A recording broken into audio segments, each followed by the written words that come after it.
We can also answer this question. How many broadcast domains are there in network 1? So if I go back all the way to the original ARP message and then click capture forward, the ARP message is sent to the hub. Notice it's a broadcast at a layer 2. So what happens to broadcast traffic? It gets flooded. So we have one broadcast domain because a broadcast sent to a hub is flooded. So single broadcast domain in network 1. We can also prove that by rerunning a simulation. So let's rerun the simulation. I'm only going to look at ARP and ICMP traffic, but on PC1, what I'm going to do now is send a broadcast to 10.11.255. So this is a broadcast. I'll only send 2 packets. Notice the broadcast traffic is sent to the hub. When we look at the packet, source address is PC1. We can see that again by looking at the MAC address. So notice the MAC address is PC1. Destination is a broadcast. So the destination MAC address is set to that. Destination IP address is set to a broadcast, 255.255.255. In packet tracer, source IP address is PC1. Notice the broadcast goes to everyone. So it's a single broadcast domain. These devices will reply back, but the traffic is flooded out of all ports. Notice we're getting a collision here. So I'll reset the simulation. And let's look at another problem. If PC1 sends a ping to PC4 and PC2 sends a ping to PC4, what's going to happen?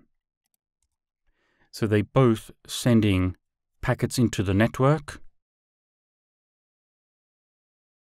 In this example, PC2 sent an ARP because it doesn't know the MAC address of PC4.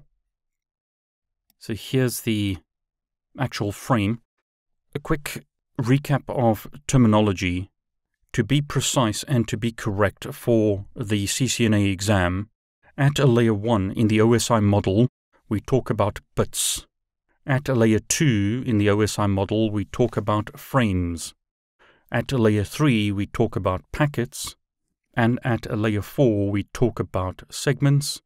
And then we typically talk about data at higher layers. I'm often using terms interchangeably here, but if you want to be very precise about terminology, at a layer 1 it's bits, layer 2 it's frames, layer 3 it's packets, at layer 4 it's segments. So notice at a layer 2, the frame has a destination address of a broadcast. That's causing problems with the frame that was sent by PC1. We've got a collision taking place here. So there's a problem with the frames because of the collisions. Only one device can access the network at any time. So here, PC1 is sending the ICMP message and a reply is sent back to PC1. So I'll run the simulation again. Before I do that, I'm going to make sure that PC2 can ping PC4. So make sure that its ARP cache is populated. So both PC2 and PC1 have PC4's MAC address in the ARP cache. And then what I'll do in simulation mode is get PC1 to ping PC4 and get PC2 to ping PC4.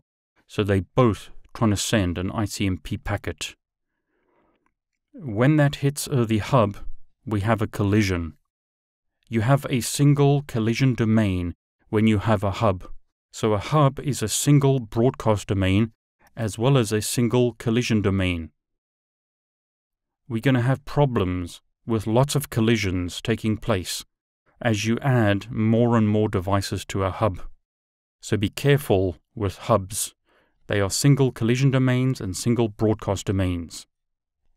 So we can say for question 11, network 1 equals a single collision domain.